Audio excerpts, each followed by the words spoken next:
हजरत आमना से पूछा गया, ए आमना तुम्हारा बेटा कैसा था, ए आमना तुम्हारा रसूल कैसा था, मोहम्मद का चेहरा कैसा था।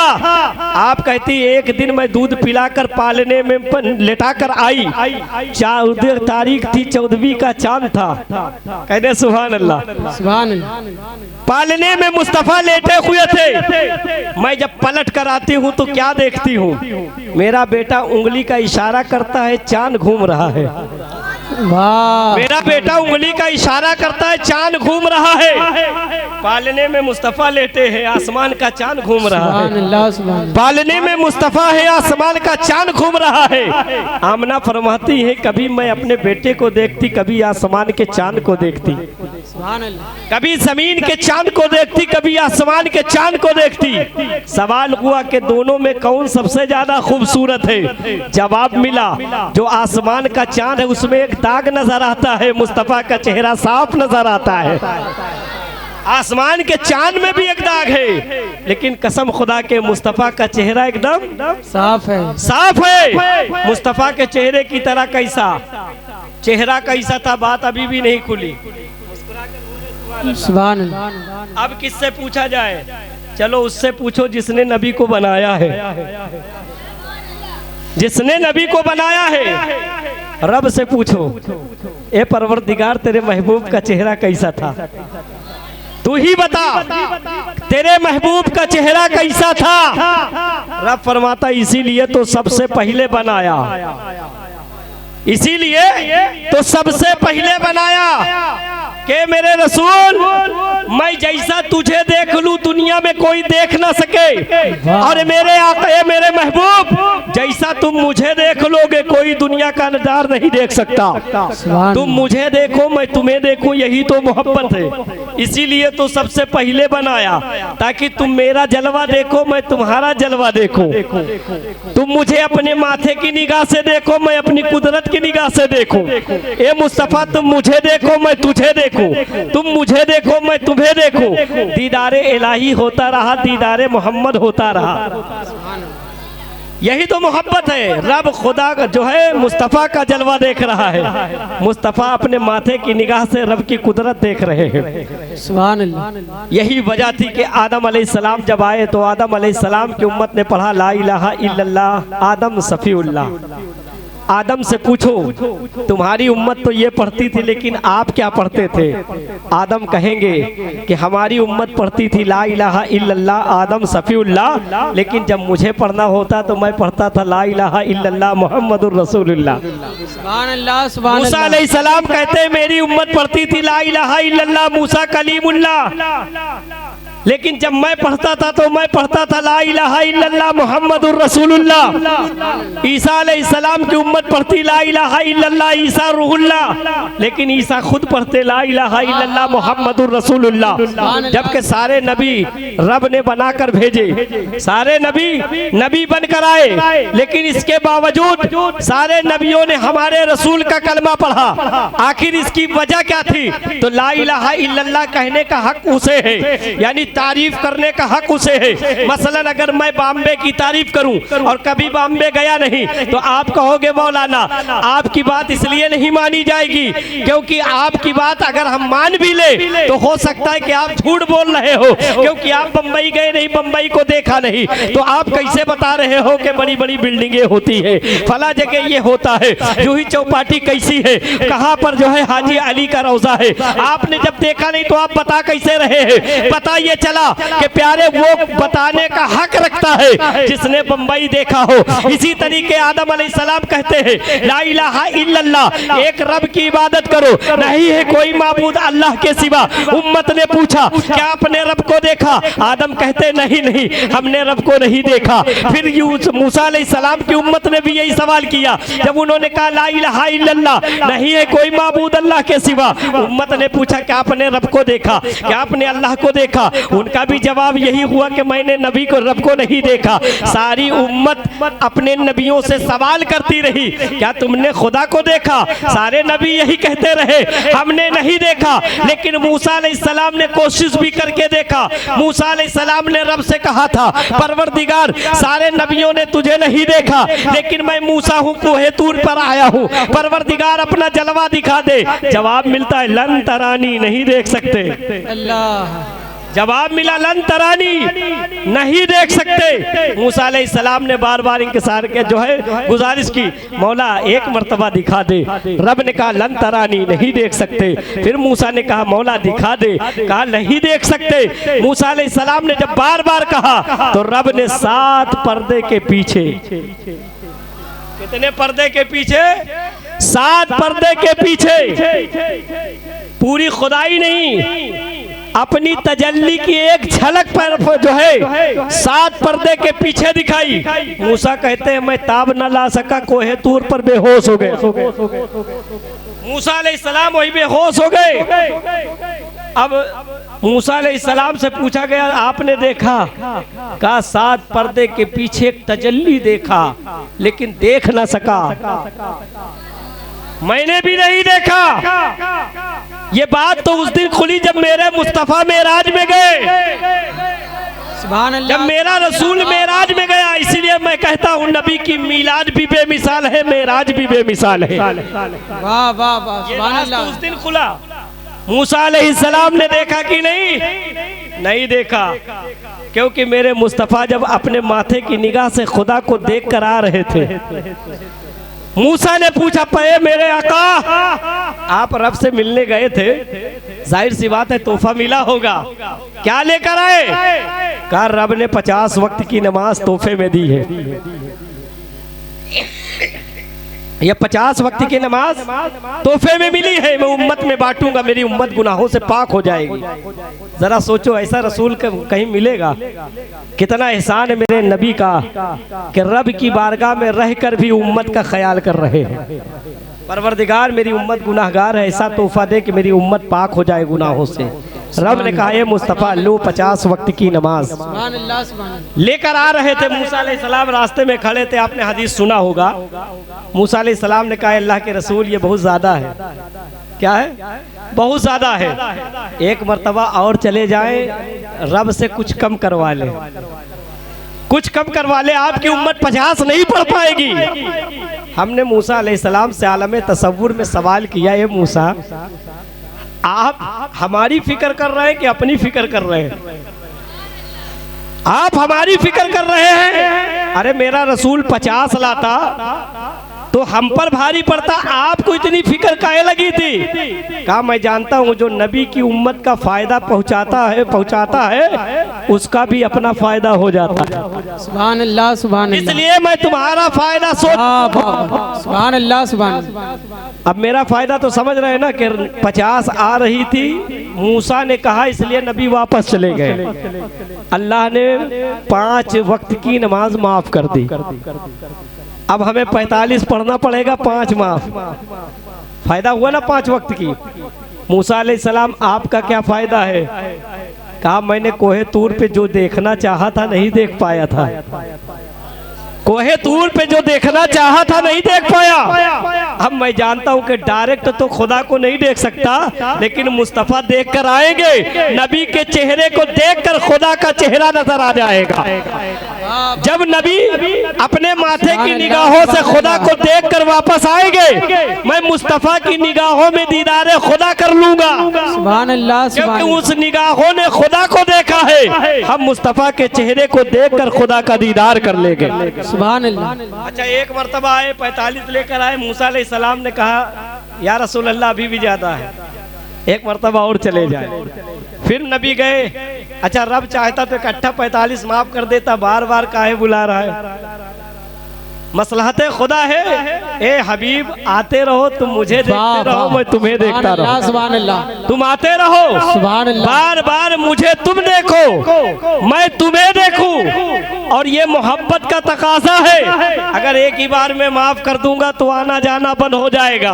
इसलिए या रसूल अल्लाह, आप जाएं, खुदा को देख के आए, खुदा आपका दीदार करे, और आपके सदके में मूसा अलैहिस्सलाम का भी काम हो रहा है। सुभान अल्लाह। मूसा कहते एक बार देखा दिल नहीं भरा, 2 बार देखा दिल नहीं भरा, 3 बार देखा दिल नहीं भरा, 4 बार देखा दिल नहीं भरा, 5 बार देखा दिल नहीं भरा, 6 बार देखा दिल नहीं भरा। मूसा अलैहिस्सलाम बार बार वापस करते रहे। अब मैं समझ गया कि एक ऐसी गिनती है जिसको नबी से प्यार है। सुभान अल्लाह, सुभान अल्लाह। एक ऐसी गिनती है जिसको नबी से प्यार है। मैं आपको बताऊं, अगर हम आज कुछ लोग सोचते हैं ना, मस्जिद गिरा दो, ये मिलाद बंद कर दो, झंडा ना उठाने दो तो नबी का नाम मिट जाएगा। मैं कहता हूँ नबी का नाम मिटाने वालों, मेरा खुला हुआ चैलेंज है। नबी का नाम तो बहुत दूर की बात है, नबी के नाम का एक अदद दे के चला जाऊं। एक अदद जो लोग तावीज़ बनाते होंगे, बनवाते होंगे, वो उन्होंने देखा होगा कि कभी कभी 786 के बगल में 92 लिखा रहता है। उनसे पूछो ये 92 क्या है, तो वो ये बताते हैं मोहम्मद का जब अदद निकालो तो 92 होता है। सुभान अल्लाह, मोहम्मद का जब अदद निकालो तो 92 होता है। अब 92 को गौर से देखो तो 92 में 9 दहाई 2 इकाई, 92 में 9 दहाई 2 इकाई। 2 से मैंने सवाल किया तुम नामे रसूल में आए कैसे? 2 ने कहा इसलिए इधर खड़ा हूँ ताकि कोई पूछे कि नबी का मकाम क्या है तो मैं बता दूं बादे खुदा, अगर दूसरी कोई जात है तो वही तो मेरे मुस्तफा की जात है। सुभान अल्लाह, सुभान बादे खुदा अगर कोई जात है वही दूसरी जात मुस्तफा की है। बगल में दहाई की तरफ 9 है। 9 से मैंने पूछा कि तुम कहे नामे रसूल में आए। 9 कहता है कि जिस तरीके मैं नहीं बदलता उस तरीके मुस्तफा नहीं बदलते, सुभान अल्लाह, मैं भी नहीं बदलता। 9 कहता है मैं एक ऐसी गिनती हूँ कि मुझे चाहे जितना बढ़ाओ घमंड नहीं आता। आज कुछ लोग गरीब थे मालदार हो जाते तो घमंड आ जाता है। अगर 4 व्हीलर ले लिया और घमंड, 4 मंजिला बनाया और घमंड। लेकिन 9 कहता है मुझे घमंड नहीं आता क्योंकि मैं आशिके बिलाल हूँ। सुभान अल्लाह, मैं आशिके बिलाल हूँ, अपनी औकात पहचानता हूँ। इसलिए 9 एक ऐसी गिनती है, चाहे जितना बदलो, चाहे जितना बदलो, चाहे जितना बदलो, ये कभी बदलती नहीं। जरा बोल दे सुभान अल्लाह, सुभान अल्लाह। ये कभी बदलती नहीं। बहुत लोगों ने कोशिश किया बदलने की। भदोही में एक जगह मैं बोल रहा था, एक बच्चा खड़ा हुआ, कहा मौलाना साहब मैं बदल के दिखाऊं। हमने कहा बदलो बेटा। कहा 9 का 9, 9 दूनी 18। अभी तक इसका नाम 9 था, इसको डबल कर दिया तो 18 हो गया। बदल भी गया, इसकी औकात भी बदल गई, इसका मकाम भी बदल गया, इसका मर्तबा भी बदल गया। हमने कहा बाबू गौर से देखो, 18 में 1 और 8 है, जोड़ेंगे फिर 9 तैयार हो जाएगा। वाह वाह, 18 में 1 और 8 है, वाह वाह, जोड़ेंगे फिर 9 तैयार हो जाएगा।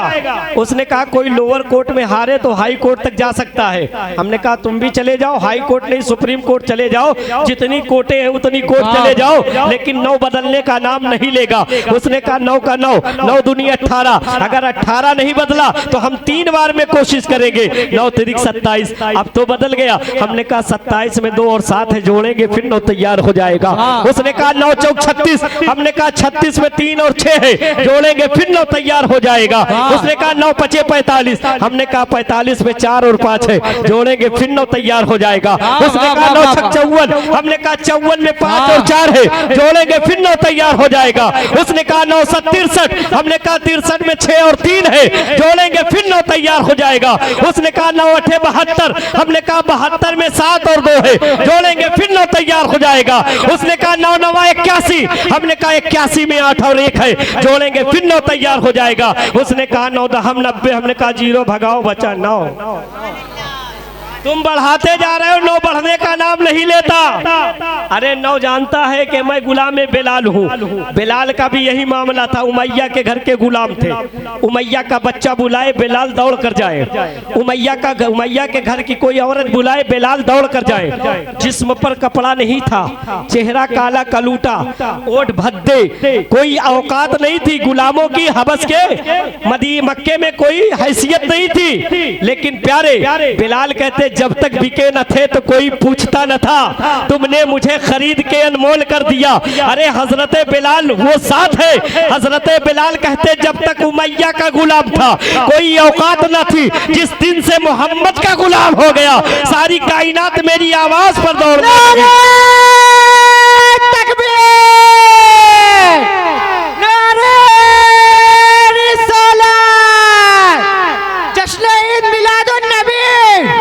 सरकार कियामत, दिलदार कियामत, मक्के की आमद, मदनी की आमद, सोने की आमद।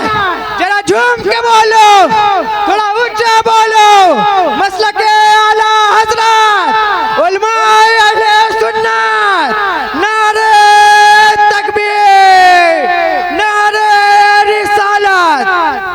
लोगों को बेवकूफ बनाते हैं।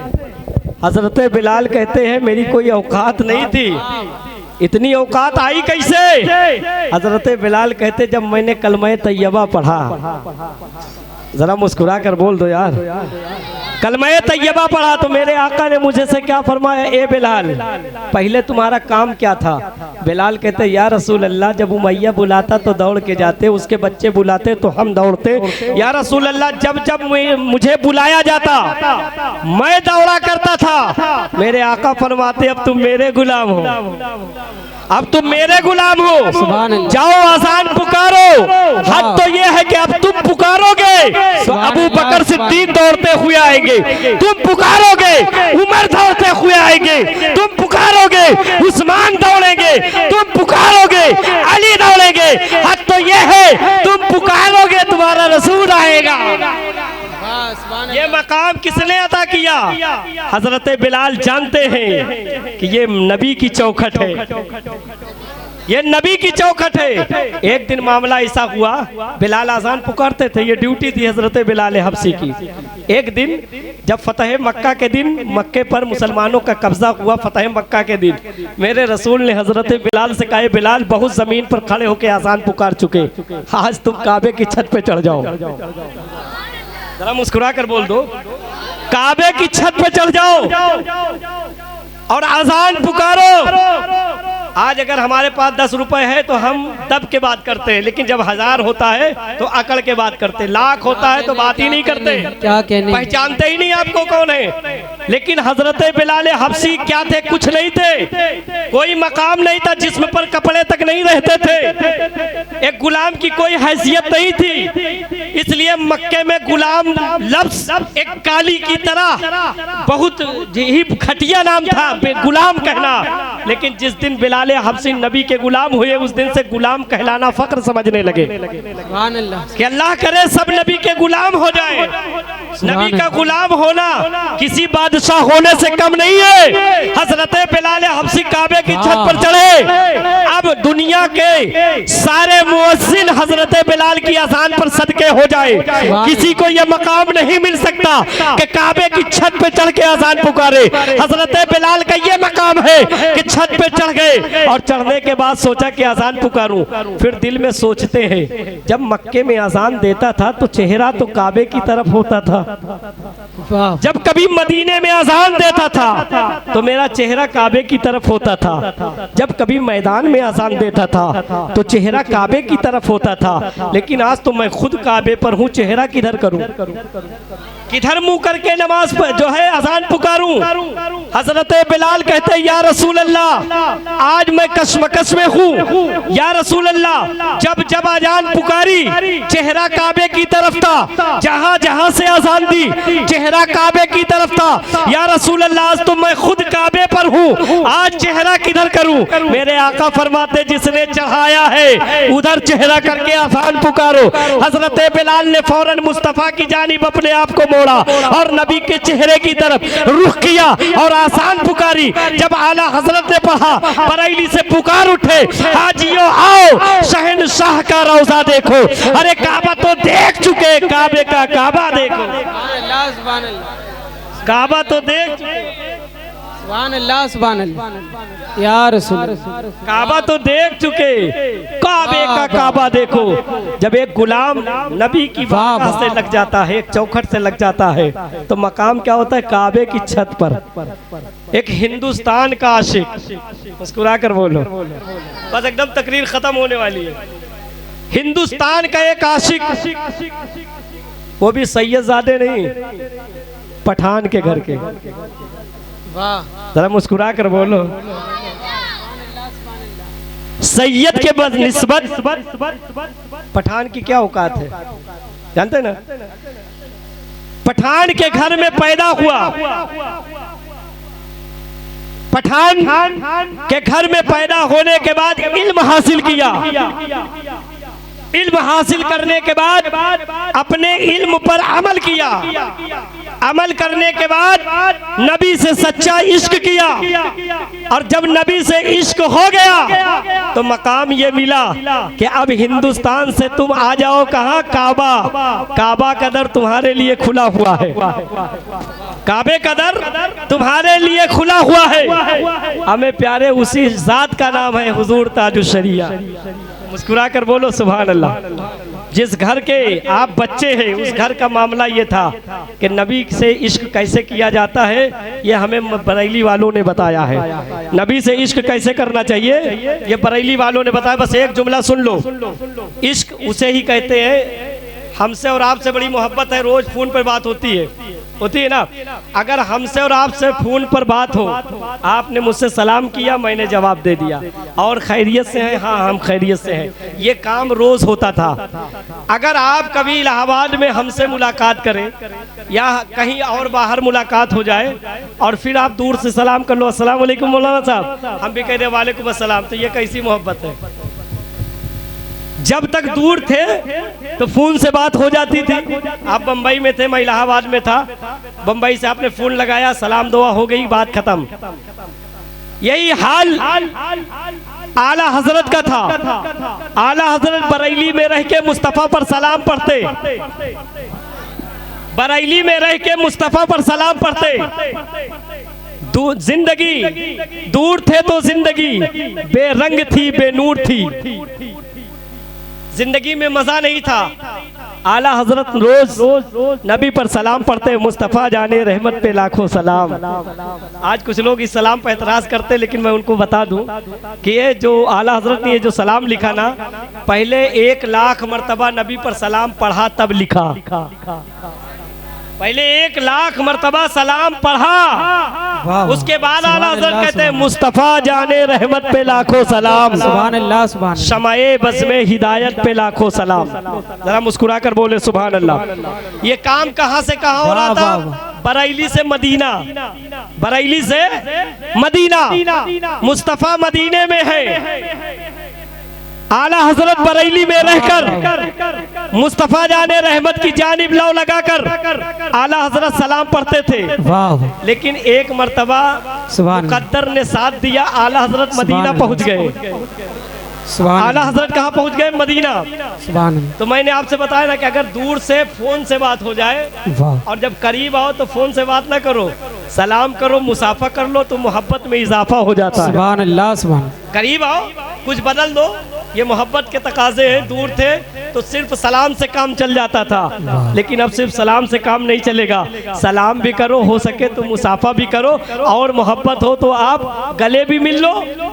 यही तो मोहब्बत है ना। दूर से दूसरा मामला, करीब पहुंचने के बाद मामलात में ये फर्क होता है कि आप जब करीब गए तो मुसाफा कर लो, गले मिल लो, ये जो है मोहब्बत है। तो आला हजरत बरेली में रहकर नबी पर सलाम पढ़ा करते थे। एक दिन आला हजरत मदीना पहुंच गए। जब मदीना पहुंचे तो आला हजरत के दिल ने कहा, ए अहमद रजा, बरेली से तो रोज सलाम पढ़ते थे, अगर मदीना आके भी खाली सलाम पढ़ के चले गए। सुभान अल्लाह। जरा मुस्कुरा कर बोल दो, एक आखिरी जुमला समाप्त कर लो। बरेली से सलाम पढ़ते थे, काम चल जाता था। अब मदीना आके भी यही काम करोगे? अगर यही करना था तो मदीना आने की जरूरत क्या थी? अरे वहीं से सलाम पढ़ लेते अगर मदीना आके भी यही काम करना था। आला हजरत के दिल ने सोचा कि कुछ अलग करो, सुभान अल्लाह, कुछ करो। आला हजरत सोचने लगे क्या करें, तो दिल ने कहा अरे दूर थे तो सलाम से काम चलता था, आज सलाम से काम नहीं चलेगा, फिर क्या करे? दिल ने कहा सजदा कर लो। क्या कर लो? सजदा कर लो। मोहब्बत ने कहा रुको, शरीयत सजदा की इजाजत नहीं देता, रब के अलावा सजदा किसी को भी हराम है, इसलिए शरीयत के आप इमाम हैं, अपने सर को रोक लो। आला हज़रत फरमाते पेशे नजर है नौबहार, सजदे को दिल है बेकरार, रोकिए सर को रोकिए यही तो इम्तिहान है, रोकिए सर को रोकिए यही तो इम्तिहान है। लेकिन करे तो क्या करे? तो जवाब में मुफ्ती आज़म हिंद कहते हैं कि सर सुए रोजा झुका फिर तुझको क्या, दिल था साजिद नज दिया फिर तुझको क्या, तेरी दोज़ख से तो कुछ छीना नहीं, खुल्द में पहुंचा रज़ा फिर तुझको क्या, आखिर किया क्या? तो आला हजरत के दिल ने कहा ए अहमद रजा, इसीलिए तो रब ने दो चीजें बनाई, एक पेशानी बनाया, दूसरा दिल बनाया। पेशानी खुदा की बारगाह में झुका दो, दिल मुस्तफा की बारगाह में झुका दो। जो दिल मुस्तफा की बारगाह में झुक जाता है, जो पेशानी रब की बारगाह में इसके मोहब्बत में झुक जाती है, अल्लाह इसे सजदों को कबूल फरमा लिया करता है। पता ये चला कि इबादत में मोहब्बत ना हो तो इबादत कबूल नहीं होती। इसलिए अल्लाह करे कि आप सब नबी वाले हो जाओ, नबी से सच्ची मोहब्बत करो। ये रबीउल अव्वल में आपने ये जो काम किए है अल्हम्दुलिल्लाह ये सब जायज़ है।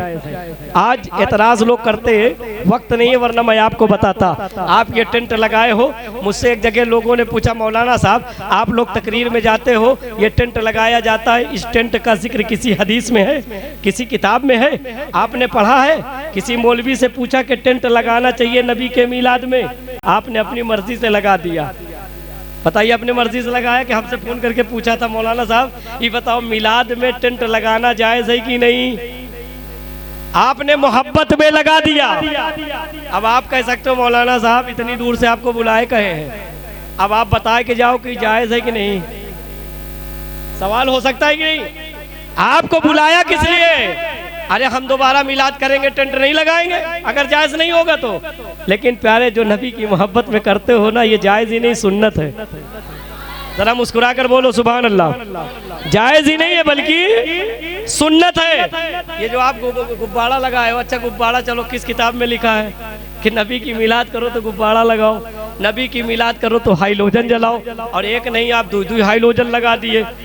किसी मौलवी से आपने पूछा नहीं, जब आखिरी अगला आदमी आपसे इतराज करता है नबी की मिलाद में टेंट उंट लगाना कहाँ से जायज़ हो गया, ये हाइलोजन लगाना कहाँ से जायज़ है, ये झंडिया जो आप अभी झंडा लहरा रहे थे ना ये कहाँ से जायज़ है, ये तख्त बिछाना कहाँ से जायज़, ये चादर लगाना कहाँ, किस किताब में आपने पढ़ा, किस मौलाना से आपने सुना कि ये सब लगाना चाहिए? आपने कहा मौलाना हमने किसी से नहीं सुना, इश्क ने कहा ये काम करो, हमने इश्क में ये सारे काम किए। अब आपने बात छेड़ी है तो बताओ जायज है कि नहीं?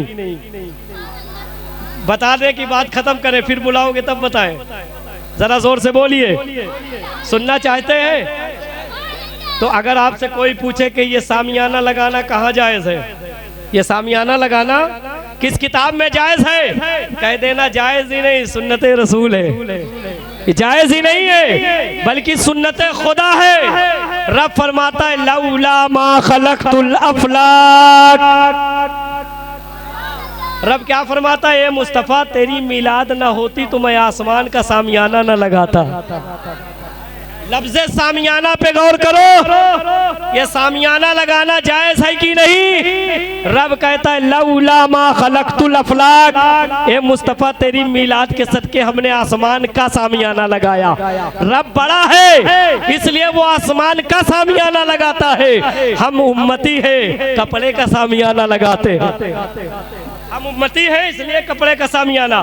फिर वो कहता है कि ये 2 हाइलोजन आपने जलाया, अरे एक जला लेते, एक जायज था, दुई कहे जलाए। हमने कहा जाओ उसी रब से पूछो कि उसने क्यों जलाया। रब फरमाता है लौला मा खलक़तुल शम्स लौला मा खलक़तुल कमर। रब फरमाता है हे महबूब तेरे मीलाद के सदके हमने एक सूरज चमकाया, एक चांद चमकाया, एक सूरज समझ के हमने लगा दिया, एक चांद समझ के लगा दिया, ये भी तू सुन्नत खुदा है। आप कहोगे मौलाना आप लोग अपने जलसों में झंडी लगाते हो, क्या रब ने झंडा लगाया? अरे जिस दिन नबी की मीलाद होने वाली थी रब ने कहा जिब्रील जन्नत से 3 झंडे लेकर जाओ, एक बैतुल मक़दिस पे गाड़ो, एक खाना काबा पे गाड़ो, एक आमना के घर में गाड़ो, ताकि दुनिया देखकर समझ जाए ये रसूल जो जा रहा है इसकी हुकूमत सारी कायनात में है।